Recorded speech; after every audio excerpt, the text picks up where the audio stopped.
Garden में घूमकर कुदरत को करीब से देखने का मज़ा ही कुछ और है। आज की भाग-दौड़ की ज़िंदगी में जब हम कुदरत से काफ़ी दूर होते जा रहे हैं, ऐसे में गार्डन की अहमियत काफ़ी महत्वपूर्ण हो जाती है। जब बात घर पर गार्डन की हो तो क्या बात है। आज हम इंडोर गार्डन के अलग अलग वैरायटी के बारे में डिटेल में चर्चा करने वाले हैं। हम इंडोर गार्डन बनाने की तकनीक के बारे में डिटेल में बताऊंगा।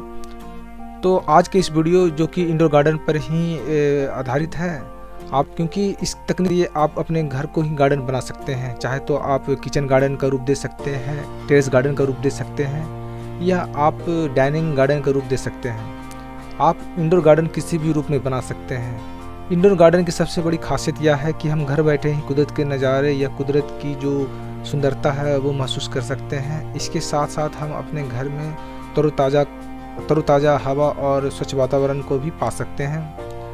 आपको जो एयर प्यूरीफायर पर खर्च होती है वह भी आप बचा सकते हैं। यानी इसके फ़ायदे ही फ़ायदे हैं। आप इंडोर गार्डन बनाने के साथ ही कई फ़ायदे उठा सकते हैं, जैसे कि स्वच्छ हवा, तरोताज़ा माहौल और कुदरत के नज़ारे। तो चलिए इस पूरी वीडियो के हम अंत तक देखते हैं और सीखते हैं कि एक इंडोर गार्डन को किस तरह से बनाया जा सकता है। तो इस पूरी वीडियो को देखते रहिए।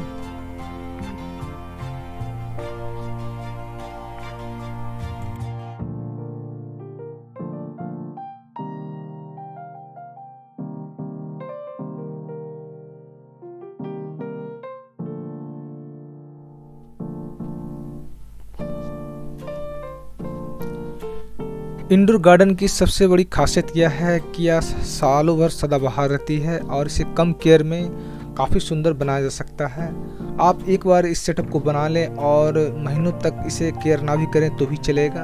आप इसे चाहे 10 दिनों तक भी ना देखें तो भी चलेगा। आप कई बार आउटडोर पर जाते हैं तो पौधे को खास केयर की आवश्यकता होती है, परंतु आप इंडोर गार्डन इस तकनीक के जरिए बनाते हैं तो भी आपको कोई सोचने की दिक्कत नहीं पड़ेगी। तो इस तकनीक में सबसे पहले हम किसी भी फूड ग्रेड कंटेनर को लेते हैं और इसमें एक होल बनाते हैं जिसमें एक नेट कप को आसानी से फिट किया जा सके। हाँ, एक बात का ध्यान रखना है कि इस कंटेनर आप पौधे के भिगो सके। इसके बाद आपको किसी भी पौधे को इसके अंदर पॉटिंग करना है, यानी उसकी जड़ को बिल्कुल मिट्टी क्लीन होनी चाहिए, यानी इसके अंदर बारीक सी मिट्टी को भी आप पूरी तरह से धो लें। इसके बाद इसकी रूट को बारीकी से पकड़कर पानी के अंदर हम डुबो देते हैं, यानी नेट कप के अंदर जो पानी अवेलेबल है उसके अंदर हम इसे पॉट कर देते हैं। पानी के जरिए जो है यह पौधा काफ़ी आसानी से ग्रोथ कर जाती है और जो भी इसे नमी चाहिए या जो मॉइस्चर चाहिए या फूड कंटेनर के अंदर जो पानी अवेलेबल है उसके ज़रिए यह ग्रोथ करती है।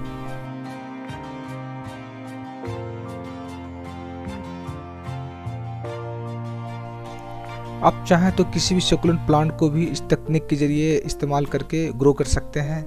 बस एक बात का आपको ध्यान रखना है कि उसकी स्टेम ही पानी के अंदर डूबी होनी चाहिए, उसकी लिप्स पानी के टच में नहीं आनी चाहिए, अन्यथा पानी के साथ साथ पौधे भी सड़ जाएंगे और उसमें फंगस भी लग सकते हैं। सक्यूलेंट को काफ़ी आसानी से इस तकनीक के जरिए उगाया जा सकता है। आपको बस स्टेम को पानी के अंदर ही डालना होता है। हाइड्रोपोनिक्स तकनीक के जरिए किसी भी पौधे उगाने की सबसे बड़ी खासियत यह है कि आपको कई दिनों तक इसे देखभाल यानी केयर की आवश्यकता नहीं होती है। आप एक बार पानी को इसके अंदर पूरी तरह से भर देते हैं और 10 दिनों के लिए या 15 दिनों के लिए बिल्कुल भूल भी जाएं तो भी दिक्कत नहीं होती है। कई बार आप आउटडोर पर जाते हैं और आपको पौधे की खास देखभाल की आवश्यकता होती है। आप किसी भी सक्यूलेंट प्लांट को इस तकनीक के जरिए आसानी से प्रोपेगेट कर सकते हैं। बस एक बात का ध्यान रखना है कि इसके स्टेम ही पानी के अंदर डूबी हो और वैसे स्टेम को ही सिलेक्शन करें जो कि थोड़ी स्टडी हो यानी मजबूत हो।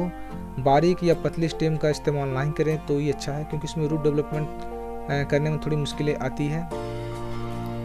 एक बात का और भी आपको ख्याल रखना है कि जो आप पानी इसके अंदर इस्तेमाल करते हैं उसका आप बराबर या नियमित रूप से चेकिंग करते रहें ताकि वो सड़ नहीं पाए, उसके अंदर कोई फंगस ना लगे।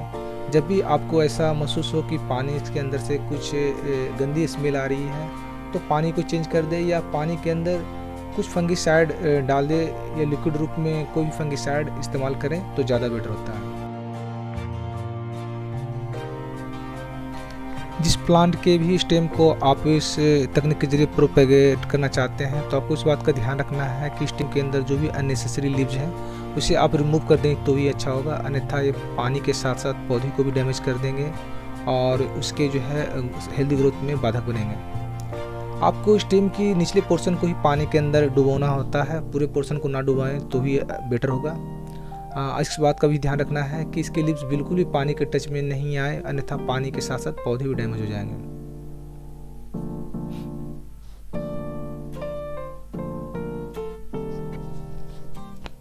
हाइड्रोपोनिक्स तकनीक में जो है पानी का काफ़ी खास ध्यान रखना होता है।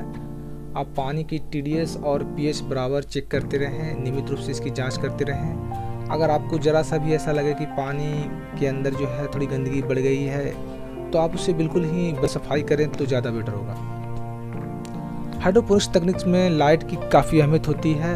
इसके अलावा आप इंडोर गार्डन बनाते हैं तब भी लाइट की अहमियत काफ़ी महत्वपूर्ण होती है। आपको इस बात का ध्यान रखनी होती है कि इंडोर गार्डनिंग में ऐसे लाइट का इस्तेमाल किया जाता है जिसमें RGB सिस्टम हो, यानी रेड, ग्रीन और ब्लू लाइट की कॉम्बिनेशन हो, अन्यथा पौधे का हेल्दी ग्रोथ नहीं हो पाती है। इंडोर गार्डनिंग में फर्न का काफ़ी इस्तेमाल होता है। फर्न एक सदाबहार पौधा है और यह काफ़ी अट्रैक्टिव भी दिखता है, तो इसका भी इस्तेमाल इस गार्डनिंग को बनाने में हम करेंगे। आपको किसी भी ऐसे कंटेनर या प्लांटर को लेना है जिसके नीचे कोई ड्रेनेज होल ना हो। इसके अंदर आप इस पौधे के रूट को आप फिट कर सकते हैं, लगा सकते हैं। इसके बाद इसके बेस में आप हाइड्रोटोन फिल कर सकते हैं। हाइड्रोटोन का इस्तेमाल जो है पौधे को सपोर्ट करने में और रूट को नमी बनाए रखने में किया जाता है। मिनरल्स होता है, यानी यह केवल सिस्टम के रूप में या नमी बनाने के लिए ही होता है। तो इसका इस्तेमाल ज़्यादा आप ना करें, क्योंकि इसका ज़्यादा इस्तेमाल बेवजह इसकी बर्बादी होगी। आप इसका इस्तेमाल उतना ही करें जितनी रूट की नमी की ज़रूरत हो। आप किसी भी हाइड्रोटोन का इस्तेमाल जो है किसी भी पॉट में कर सकते हैं। आपको इस बात का ध्यान रखना है कि रूट पर अनावश्यक दबाव नहीं डालें, बल्कि उसकी जो नेचुरल स्ट्रेंथ है बस उतना ही आप उस हाइड्रोटोन का इस्तेमाल करें।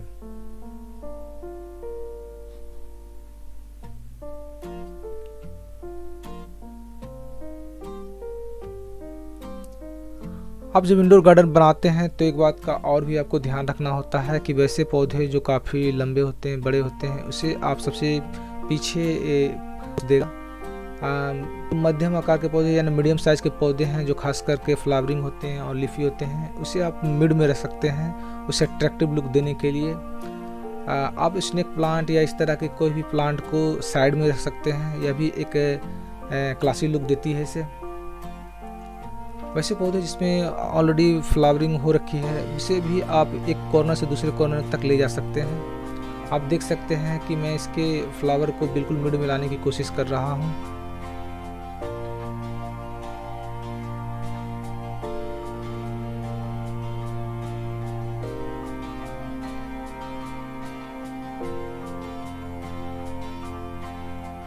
अब चाहे तो सिमेरिक ग्लास का भी इस्तेमाल हाइड्रोपोनिक्स तकनीक से जरिए पौधे को उगाने में कर सकते हैं।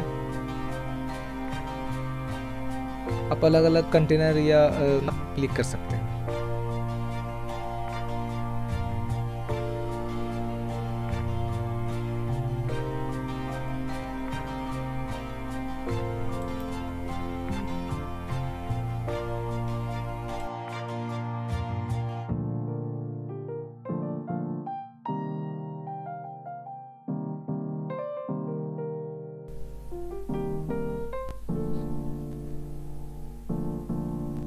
आप चाहें तो किसी भी कप का या सिरेमिक ग्लास का भी इस्तेमाल जो है आप पॉटिंग में या हाइड्रोपोनिक्स तकनीक से जरिए पौधे उगाने में कर सकते हैं। आप देख सकते हैं कि मैंने छोटे छोटे सुकुलेंट प्लांट को अपने सिरेमिक या बोन चाइना के कप जो होते हैं उसमें इस्तेमाल किया हूँ। यह इसमें काफ़ी हेल्दी ग्रोथ होती है। हाइड्रोपोनिक्स की सबसे बड़ी खासियत यही है कि आप कम स्पेस में पौधे की अच्छी ग्रोथ कर पाते हैं।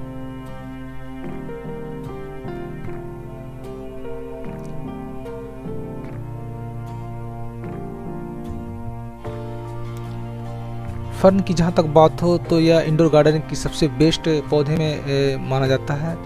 इसे है और एक कम केयर में भी काफ़ी जल्दी ग्रोथ करती है, तो इसे हम एवरग्रीन या सदाबहार पौधे के रूप में भी कह सकते हैं। आपको एक बात का ध्यान रखना है कि जब भी आप अपने गार्डन का जो प्रिपरेशन करते हैं, तो सारे प्लांट जो कि आपने पॉट में लगाया है उसे पानी के जरिए ही उगाना है, यानी उस सारे पॉट को पानी से ड्रेंच करना आवश्यक है। आप कुछ पोर्शन छोड़कर उसके अंदर पूरे कंटेनर में पानी डाल सकते हैं।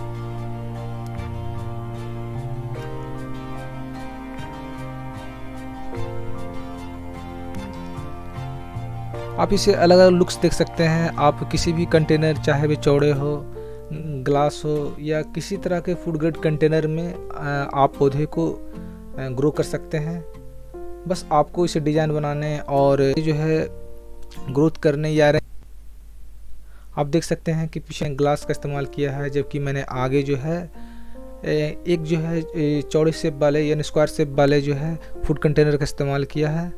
आप अगर बारीक पौधे लगाना चाहते हैं या जो छोटे पौधे लगाना चाहते हैं तो इस तरह कंटेनर का इस्तेमाल कर सकते हैं, क्योंकि अगर आप बड़े कंटेनर का इस्तेमाल करते हैं तो उसका स्पेस का एक बेजा इस्तेमाल होता है, यानी स्पेस की जो है मैक्सिमम यूटिलिटी के लिए आपको इस तरह से अरेंज करना ही पड़ता है ताकि आप कम स्पेस में ज़्यादा पौधे लगा सकें।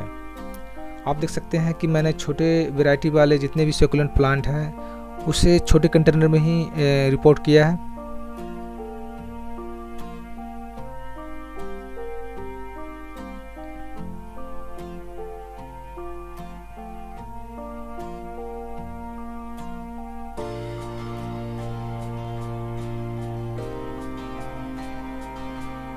आप किसी भी क्रीपर को या लता वाले पौधे को भी इंडोर गार्डन के रूप में उगा सकते हैं। तो आप ये देख सकते हैं कि फाइनली मेरा जो है किचन गार्डन तैयार हो चुका है और ये काफ़ी अट्रैक्टिव और नेचुरल फीलिंग वाला दिख रहा है। तो इस तरह से आप भी अपने घरों में इस तरह के kitchen garden, terrace garden, dining room garden या कोई भी गार्डन बना सकते हैं। आपको इसमें 2 बातों का ध्यान रखना है। जो भी आप पौधे जो लगाए हैं उसकी मिट्टी के बजाय आप जो पानी इस्तेमाल करते हैं वो पानी सड़नी नहीं चाहिए, यानी पानी का बराबर आप देखभाल करें। पानी का पीएच लेवल आप हमेशा नियमित चेक करते रहें। इसके अलावा इसके अंदर फंगस ना लगे, इसलिए इसकी जड़ों को भी बराबर आपको देखनी ही चाहिए।